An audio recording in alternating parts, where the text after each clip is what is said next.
sense of peace, that everything's gonna be okay, that you don't have anything to worry about. And citizens also have higher priority when petitioning to bring family members from other countries. So it's all in the fine print. It's all in the fine print. But when a group of Hispanics were asked, would you be a citizen if you could be? 95% said yes. So the reason people aren't doing it is because of the obstacles and the process. It takes over 6 months, which some people think is a short period of time, but I think if you're living it, it's a long period of time. Yeah, especially if at any point in time in Trump's America, you could be deported. Yeah, there are a lot of increased prosecutions. There used to be priorities of people who were the highest priority for deportation, and the priorities have been eliminated largely, which means that everybody's a priority. They're just looking. ICE has been more active. There were arrests in Lawrence, which you probably read about. We've seen ICE downtown in Boston around the JFK. Definitely everybody more on edge, and I don't know what more changes there will be. Right, like we're not done. So how have these changes affected Massachusetts residents or even Bostonians? Because we see how it's affecting those in New York. Like there's been raids all over New York. There's been raids in Arizona and Texas. But not to say that we in Massachusetts haven't had any raids, but how has our immigrant population been affected? Well, I think a lot of people are affected during the travel ban, right? Trying to get back into Boston. We all saw that at the airports. And that was Logan. There were Harvard professors that were unable to come back. MIT as well.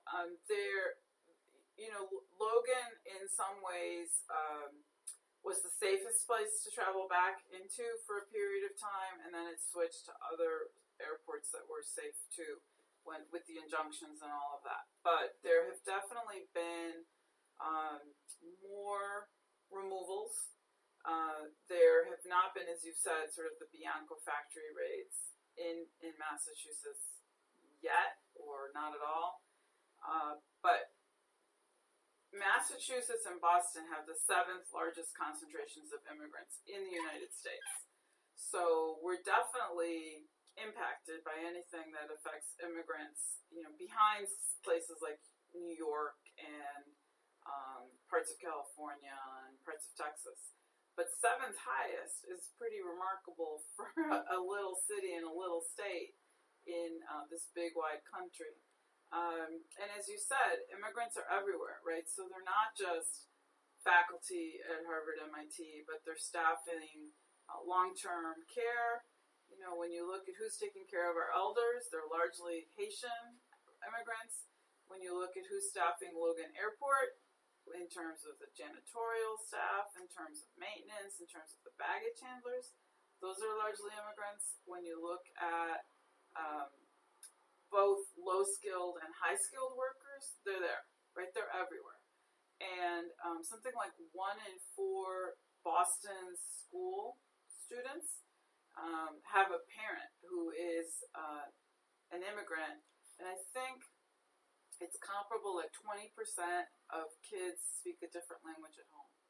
So it's really, it's not someone else. It's in the room. It's everybody, right? It's not other. It's our kids' friends. It's our coworkers. It's our neighbors. Exactly. And fortunately, we're not walking around showing our immigration status on our sleeves. But it does really impact everyone. And I think, one of the things I like most about your show, Tayla, is that you take the effort to educate people. And information is power. And we want not only immigrants to be educated, but their service providers, whether you're a doctor or a taxi driver, an Uber driver, a great source of referrals for us. Uber drivers give our number out to everybody, which is great. To know, you know what, you might be eligible for citizenship. And then someone will say, I hadn't thought about that. Do you know where I can go to get some help? And that's what it's about, right? Just making resources available to people. So let's say, for instance, I'm thinking of circumstances or scenarios. You can give us a call if you have any questions about citizenship, green card status, and how many, there's different levels, right? Green card's a green card, but there are different kinds of visas and different kinds of status. So you can have work authorization but not be a permanent resident. You can have a visa and you can have a tourist visa and not be allowed to work. You can be here as a student and not have permanent status. So immigration is like an alphabet soup. It's very complicated. And that's why we focus on the one thing we know how to do, which is citizenship. So for those that, let's say I am a student and I came here for an education and I never left. On a student visa. Yeah. I never left and I don't want to leave. Yeah. And I have a great education and I work, but maybe I'm using my cousin's social security number. Right. So that would be someone without status. That would be someone who doesn't have any permanent status here. And for that person, I'd say you need to get in touch with an immigration attorney who can sit down and go over your whole history and see if there's any basis to get any sort of protection, any sort of status in the United States. Because that person has nothing. So if I contact an attorney, is the attorney not, like, you know how there's mandated 51A reporters, like a teacher? Yeah. So is there anyone in the United States who's a mandated, I have to call ICE on you? Like, you call me for help and I'm calling ICE. No attorney is a mandated reporter for anything, even abuse. Attorneys are exempt from those requirements. So if you come and you say to me, I am abusing my child, I actually can't report you. I'm prohibited from reporting you. Oh, really? Really. So lawyers are set up to be the one place you can talk and get the advice that you need and figure out what to do next. That's the point, right? That's what attorney-client privilege is. Unfortunately, I am speaking to the criminals right now. I just want you to be mindful that there is a place for you to go. There is. It's called your attorney. Yeah, that's right. I didn't know that, and as many conversations as we have about citizenship, I'm still baffled by how many levels there are. How many, like, work visa, student visas. Yeah, it's confusing. It really is confusing. And there are people who are married to someone who has a visa, right? So if you're here married to someone, a student who has a student visa, you have a derivative visa, but you probably can't work. What's a derivative visa? So there's like H-1B visas. So there's the person who's here studying or working, and then the spouse is the derivative visa. So I get to bring my spouse, but that doesn't mean my spouse can work. Are you serious? Yeah, it depends. But this is the United States. You can't have a household where only one person works. Because of the income issues? Yeah. Yeah, I mean, it's hard. It's very hard. So how does that work when the family isn't properly supported financially and then they have to seek services? Can they have or get or... So there definitely are concerns about what's called public charge and whether you're able to support yourself when you're applying for a green card here. That's very true. The government does look at whether you're going to be able to support yourself. And the government discourages people who don't have a way of supporting themselves from coming to the United States and living here. But the good news is that when you're applying for citizenship, there isn't that assessment, right? There's no analysis about where do you work, how much do you make, and what have you made the last 5 years. Which is why 75% of our clients are living under the poverty guidelines, right? That you can do that. And what we've seen, and this might surprise you, but people who become citizens earn 7 to 8% more than their green card holder counterparts. Citizens have a higher education. Citizens speak English better. Citizens weather the recession better. They are responsible for a higher percentage of Nobel laureates in terms of immigration. So there are a lot of obvious benefits to citizenship, and then more, lesser known benefits as well. If I'm an immigrant and I become a citizen and I have 2, 3, 4, whatever children who are green card holders and they're under 18, they all automatically become citizens too, which means they don't have to go through this process and they don't have to have a federal background check. So, sometimes when we're talking to parents of kids who maybe are not on the best track, they're heading down a bad path, their parents becoming citizens will protect them, right? They will not have to have a federal background check, and they will automatically become citizens. So I have a couple more questions, but so do the listeners. 617-282-0062. We are currently on the line. Well, we're not on the line. She's in the studio, and she got out of her bed today to be in the studio with nice, us. Warm, comfortable bed. I know. We thank Victoria. We thank Project Citizenship, which have these awesome pens in different languages that say Project Citizenship. What language is this? That's Haitian Creole. Really? Yep. Projet Citoyen. Yeah, I killed that. And then in Spanish, right? That one's... No, that's Portuguese. Proyecto Ciudadanía is Portuguese. Proyecto Ciudadanía is Spanish. Ah. This one looks like maybe Vietnamese. Correct. Maybe Chinese? Correct. So this is Mandarin. Correct. Well, it's simplified. It's simplified Chinese. Mandarin and Cantonese are spoken languages, and the written is simplified and traditional. Okay. Well, let me find out. You're a language professor too. No, we had to figure all this out when we got them translated. That's true. 617-282-0062. What questions do you have about citizenship, green card status, whether or not you can become a citizen, and what steps you need to take? 617-282-0062. Good Rising, calling you live.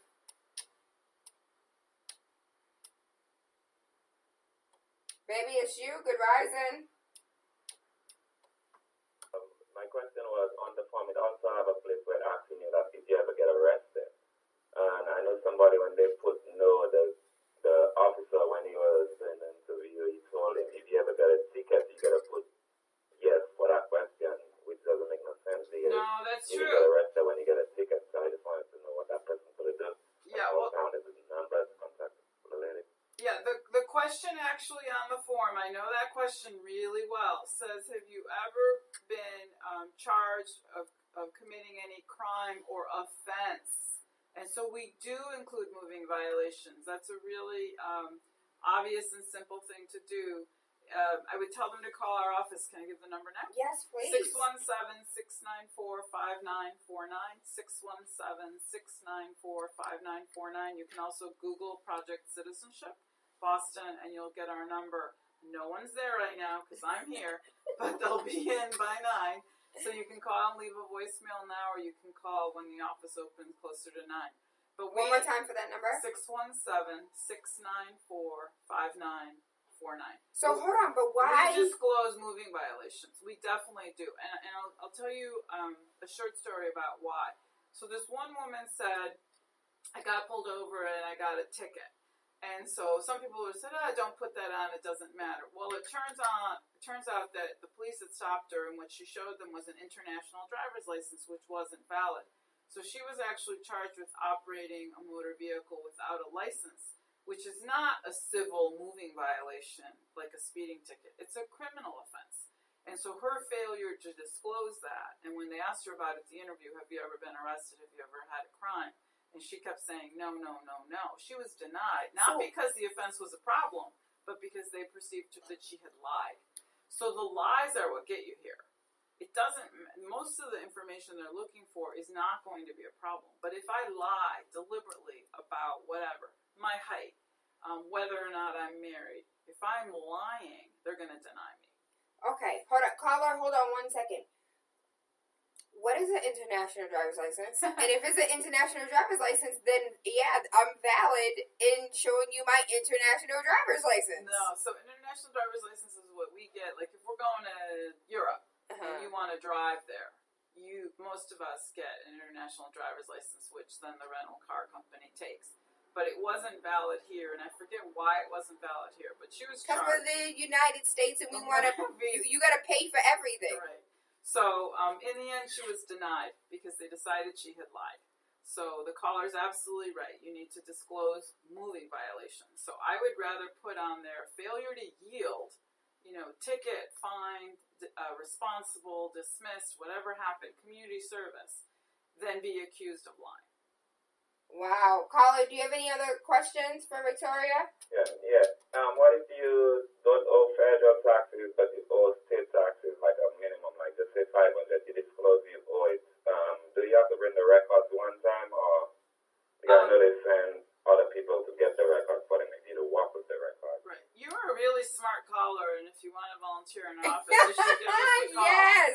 But yes, you cannot get to the interview owing state or federal taxes. You can be on a payment plan though, and so I would definitely take in the interview either proof that tax burden has been paid or proof that the person is on a tax repayment plan.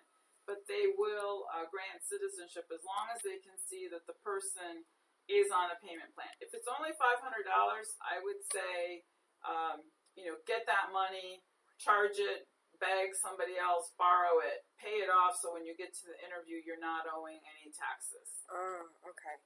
Did that answer all your questions, babe? You got to send paid before you return the interview. You just come with a form saying that you already paid. Exactly. And the same thing holds true with child support. Everything you just said. You're not supposed to owe child support, and you have to have proof that you're on a payment plan, that you're paying your arrears, that you're taking care of business. And this is all part of that federal background check when they're looking at a lot of different things and just looking for evidence of good moral character. So, hold on. I'm confused because... You're confused and you speak and read and write English well. Yes, okay, and you've been in this country for decades. My whole life. Yeah, there you go. So I'm trying to understand if I am an undocumented, you have to have a permanent resident to be talking about citizenship. There's no path to citizenship if you don't have a permanent resident card. There's no path to citizenship. So how many undocumented persons are there in the United States? I think the estimate is 11 million.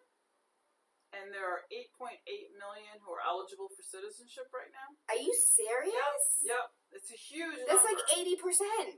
It's a huge... No, it's not 80% of the United States. 8.8 million. No. So out of the 11 million... 8.8 million total. Okay. So there's 8.8 million permanent residents eligible for citizenship. There's another 11 or 13 million who are undocumented. Oh, and then the other 11 or 13, I forget which is which, are already naturalized citizens. And though that total makes up the foreign immigrant, the foreign-born portion of the United States. Then there's the vast majority are U.S.-born U.S. citizens. Do you see what I'm saying? I got So you. when you break down the immigrant population to who's who, some are undocumented, some are already citizens, and some are eligible for citizenship. 8.8 million are eligible to be citizens. Yep, 48,000 in Boston alone, 300,000 in Massachusetts. Okay, repeat one more time. If you are under these standards, you could call us and become a citizen. Today. Yep, you can call us today. And what checkpoints do I need to check off? You have to be 18. You have to have a green card. You have to have had it for 5 years or be married to a U.S. citizen and have it for 3 years. We're going to ask you lots of information, but we have to make sure that men are registered for selective service. If they were had to do it between the ages of 18 and 26. We're going to ask you everyone you've been married to. We're going to ask about all your kids. We're going to make sure you've never voted. We've talked to people on the phone. What if I did vote and I wasn't a citizen? If you voted in a federal election, you are permanently barred from applying for citizenship. Why? Ever, because it's a federal offense. We have had people who've mistakenly registered to vote because the little box on your driver's license asks, do you want to register to vote? And some people think that's like, would I like nuts with my salad or whatever. And so they say, yes, I would like to vote. I would like to register to vote, not understanding that it says if you're a citizen, you can register to vote. So we've unregistered people to vote, but you can't unvote. So we have actually had people who voted for Obama who we had to tell... They had to be deported? No, they weren't deported, but they can't stay. Offense. Well, they can stay as long as no one finds out they voted. If they're prosecuted, you're right, there's a problem. But if no one sees it, no one finds out. So what if I come to you, Victoria, and I voted back for Obama, And I didn't know, like, I was just voting for the black man. I didn't know that I say, I'm really sorry, Tayla, but you're not eligible for citizenship. Wow. Yeah. Keep renewing your green card. And I have to just stay here. You just have to stay put. Well, you have a green card, so you just hold on to your green card. And then there are very few crimes that make you ineligible for citizenship, like, rape, murder. Some people are surprised, but if you have 2 or more shoplifting convictions, you're permanently barred from citizenship as well. Well, I was poor and my baby needed milk. That doesn't. There's no necessity defense. There's no forgiveness for citizenship. What if it was like a candy bar the first time and a bottle of water the second? So 2 or more crimes involving moral turpitude make you ineligible for citizenship. And this is what we spend a lot of time on the phone. It's not easy. If it were easy, everyone would do it, right? It's complicated, and there's procedural steps that have to be followed. And it takes 6 months, and it costs $800. $725. But if you're getting any benefits, it's free. Right, so a lot of times people don't know that if they're getting Mass Health, if they're getting food stamps, if they're getting Section 8 or fuel assistance, they're going to be able to do it for free. Or if they have low income. So we just have to look at all of that and figure out if there's something we can do to help the person. Do you guys have any more questions? 617-282-0062. So from YouTube, I want to give a shout out to Vincent Rose. He said, what about if, so his wife passed away in February, and I would like to kids here to live with me. So the first thing that I would like is to maybe call them, because there's a lot of questions that I have to ask you that you may not be able to type fast enough, as far as what is your status, what is the status of the children, what was the status of your wife prior to her passing, what would other questions be? That's my biggest question right now, is what's his immigration status, and because it sounds like he wants to petition to have the children come over. Right? So to do that, he's going to need to be either a permanent resident or a citizen, and citizens have priority. It's a higher priority. And what's the number one more time? 617-694-5949. I'm also curious if they're his kids or her kids. 694-5949. If they're his kids, her kids, if he adopted them. Does it matter? Like, if we're married, your kids are my kids. Stepchildren can be petitioned for, but it would be helpful to understand and know, like, are they the dynamics of the family? Yeah, exactly. Because sometimes people say, well, I raised the person. That doesn't necessarily count legally, right? If there's no You're adoption, a Latino, you know that you raised your neighbor's kids. Those are your kids. Right. Or my godson, or, whatever. But, niece, nephew. But it has to be a legally recognized relationship, right? Which is not. And a godchild is not. It's not. A godchild is not. There's no legal piece of paper. That's something you do at church. A godchild. So, like, foster children aren't your children, even if you raise them legally. Godchildren aren't your children. You can't tell my. I'm sorry. That's really so. But think about it as who would inherit if you died? Would your godchild inherit if you died and you didn't have a will? No. And you didn't have kids. If you don't have a will, that's not your heir. It's not your legal heir. I'm sorry to be so lawyerly so early in the morning. That's okay. It's complicated. Break my feelings. It's complicated.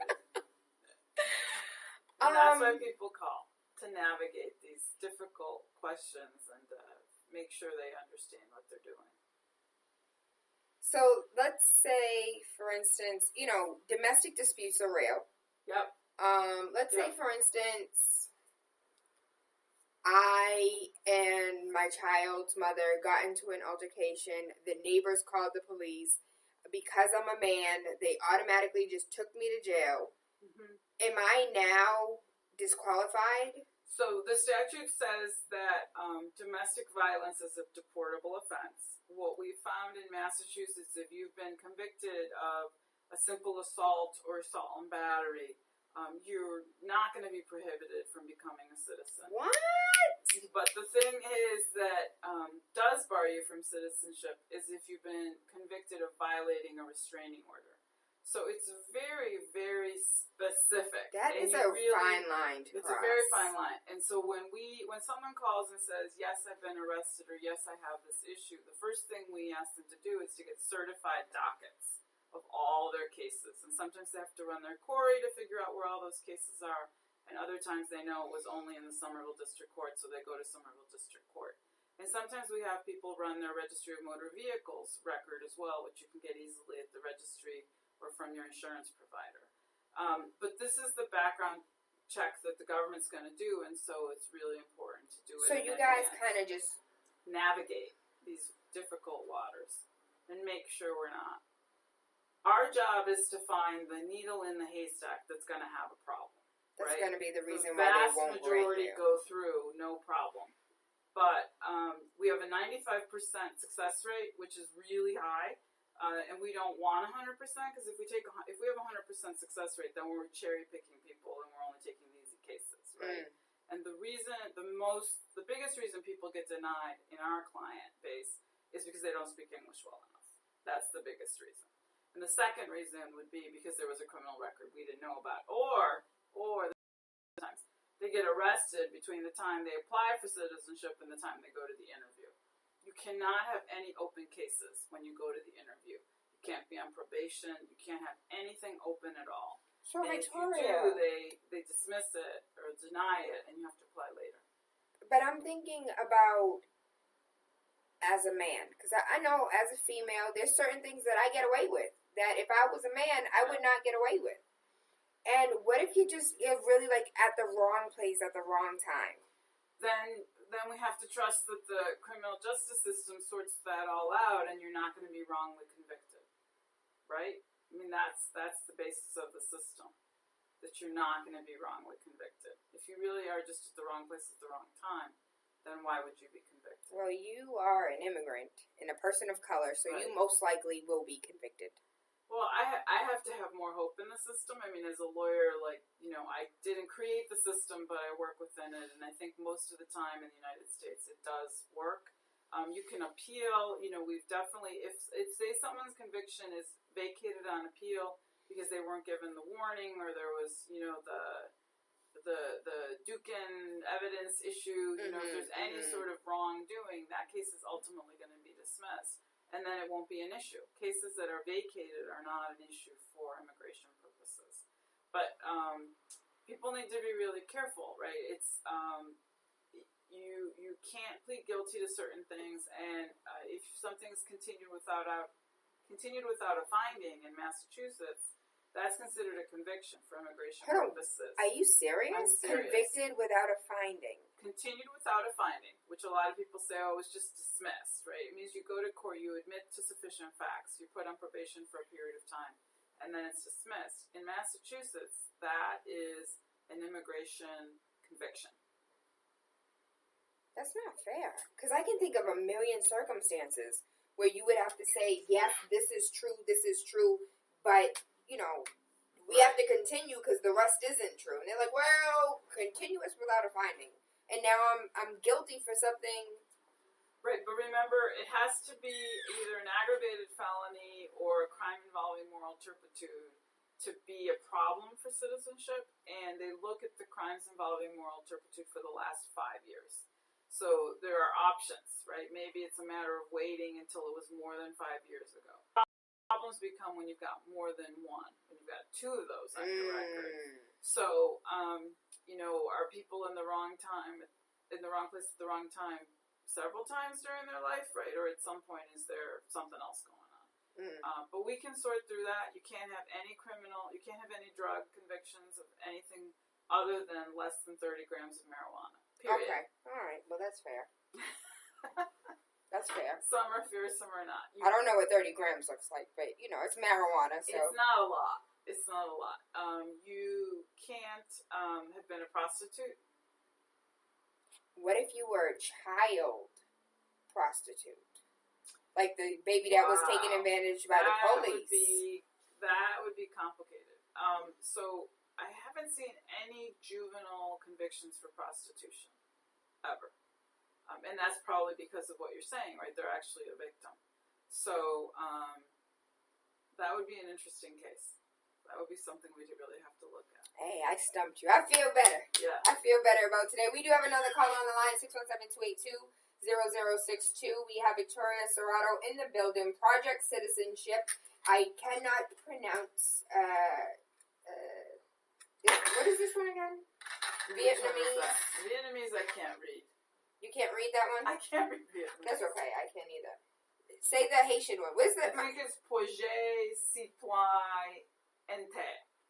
Where's my ICNs at? And Portuguese? Projeto Cidadania. And Spanish? Proyecto Ciudadanía. In English? Project Citizenship. We are in the building with Project Citizenship. If you know anybody who wants to become a citizen, who needs to know what steps they need to take to become a citizen, we have had many listeners become citizens because of these conversations. Yep. I can't tell you how blessed I feel to be able to have these conversations and to share this information, because how many in Massachusetts do we have? No, Boston alone is 48,000. 48,000. Tap your neighbor, say, neighbor, are you eligible to be a citizen? Because 48,000 in just Boston alone is a lot. Is like 1 in 4. I'm not good at math. I'll take your word for it. Well, I was just guessing. Who's good? 617-282-0062. Verizon calling you live. Hey, good morning, y'all. I appreciate the lawyer on the air this morning. I got 2 questions. One is, can you piggyback on the TPS status? What do you know? What can folks do? Hello? Yep. Are you talking about Haitians? The Asian TPS stuff? Yeah. Because a lot of people is coming towards me asking me questions about it, but every time I go to the website, it's like I understand it, but when I translate it to them, they look like they kind of buzz, like they don't understand it a little bit. Can you piggyback on that for me? And also, one thing, folks, if you get arrested, please get yourself your own lawyer. Don't try to get to the defense, the attorney they provide to you at the court. Because 9 out of 10, that guy will tell you to plead guilty. A lot of folks that got in trouble for things that they committed, but they end up pleading guilty, and then they get a harsh sentence by it. That's why a lot of them cannot become U.S. citizens today, because they wasn't part of the crime, but the lawyer want to get this case done. He's like, yeah, plead guilty, but the judge will give you a less sentence. And then it goes into their record. That's all I have to say. Just piggyback on that TPS for me, please. Sure. Okay, so I'll answer the first part of your question first. So, there are a lot of Haitians in the United States who were given temporary protected status, and temporary protected status means that they're able to work, they're in the United States legally, they have status, they can travel, they can work, they don't have any issues, they're not undocumented.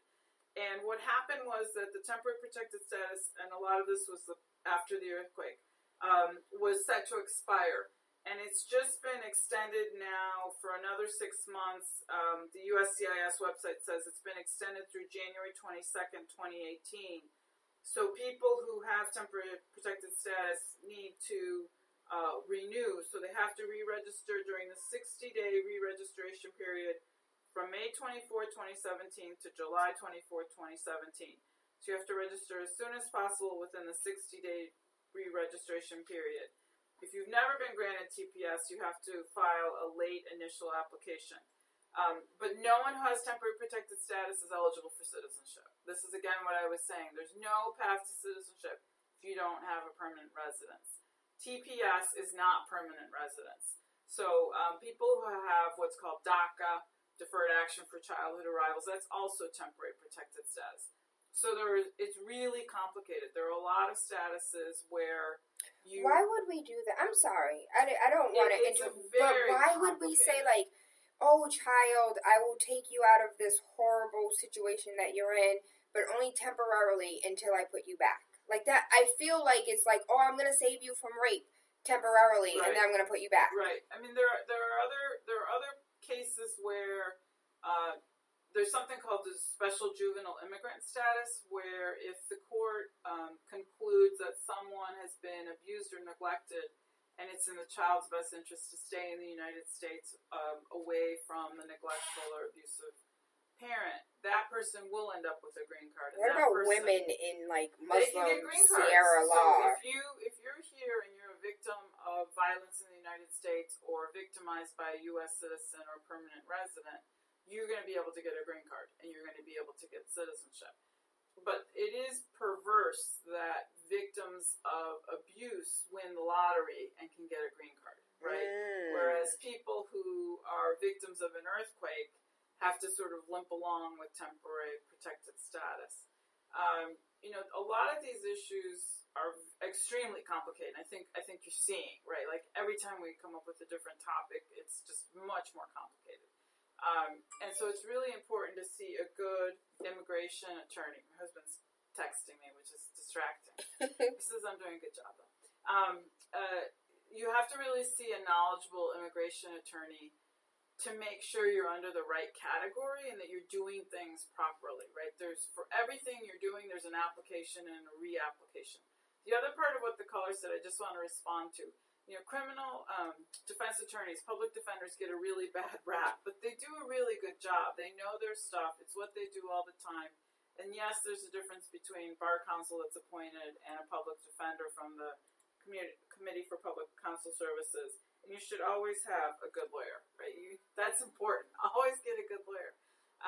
And if you don't know who to call, I think the Committee for Public Counsel Services is a good place to start, because you really do need someone who can orient you to the process, and these are people who are there every day.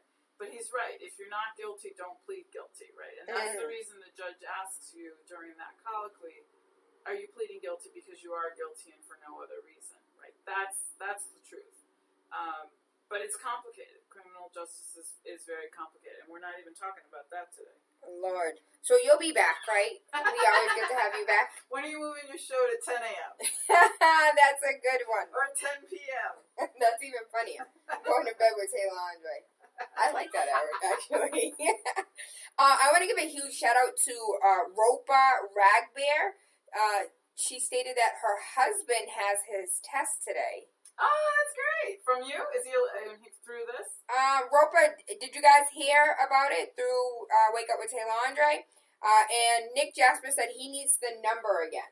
617-694-5949. You can find us on Facebook. You can Google us and find our website. 617-694-5949. As I said, people in the office will get there closer to 9. It's not even not 7. Now. It's not even 7 yet. And you can call now and leave a voicemail. We'll call you back. And we understand that people work. We're there all day, and we'll be there till 5 as well. So if you're heading into work, you can call when you get out at 3, or you can just call and leave a voicemail, and we'll call you back. I thank you so much. I thank you for all of your support. As you said, lots of listeners have become citizens because of your efforts. So shout out to TaylaAndre for waking us all up and keeping us awake. Well, shout out to Project Citizenship. As Victoria stated, they are online. You can find them on Facebook. If you are Facebook Live, they're actually in today's topic. They're on Twitter. Just Google them. Project Citizenship. They have these awesome pens in almost every language. And we actually have had our Project Citizenship pin up since the last time you were here. Great. That's great. I see it there. Yes. That's great. So we absolutely love Project Citizenship and the work that they do. If you do, I want you to be mindful that if you have Mass Health food stamps, Section 8, WIC, if you have any of those services, that $725 can and will be waived. That $725 can and will be waived. I am TaylaAndre. You're listening to Wake Up with TaylaAndre, Monday through Friday, 5 a.m. to 7. Thank you, Project Citizenship. I want to give a huge shout out to Faith's Natural, 66A South Street. I have, once again, switched products. You guys know I get favorites, and then my favorite's not my favorite no more. But, of course, I am a big supporter of the Pum Pum Wash, the Pum Pum Oil, the Pum Pum Spray for when you're on the go. But the face cream, I currently use that as my lotion. Like, I love it. It's moisturizing. It's soft. It's in like a souffle. and I love it. 66A South Street. She is open today. Don't forget Firearm Fred, 617-293-1011. I want all of us to be law-abiding citizens, but I also want you to exercise your right, and you have the right to bear arms. Get your firearm license, and don't believe the hype. You can have unrestricted in Boston. 617-293-1011. And don't forget Sunday, June 25th at the Bruce Bowling Building from 12 p.m. to 6 p.m. We are hosting the Boston Business Builder, Professor Devin Robinson from Atlanta, Tracy Syfax from New Jersey, Anna Foster, LV Randolph, Noah Jones, Monica Koss. We're going to have an awesome conversation about how to turn your business into a multi-million-dollar corporation. Don't just have a business. Let's have intergenerational wealth, not for just yourself, but for your children. I thank you. I love you. I appreciate you. One more time for that phone number. 617-694-5949, Project Citizenship. I thank you. I love you. I hope you guys have an amazing day. Big City 101.3 FM. Try, baby, you know what it is? It's DJ Sus. You don't want to go to bed? No, I have to work. Now you go to your house. Now I should house it. A broker, you're hockey, makeup, I do everything. business builder thing. What's your day job? Real estate. Thank you, ma'am. Thank you. All right, I'll let you know how many love calls. What's going on, y'all? It's your girl, Lady Lucky. You are now tuned in the big city. Right here on 101. It's linen. That's what it always does. Have a great day. You too. TaylaAndre.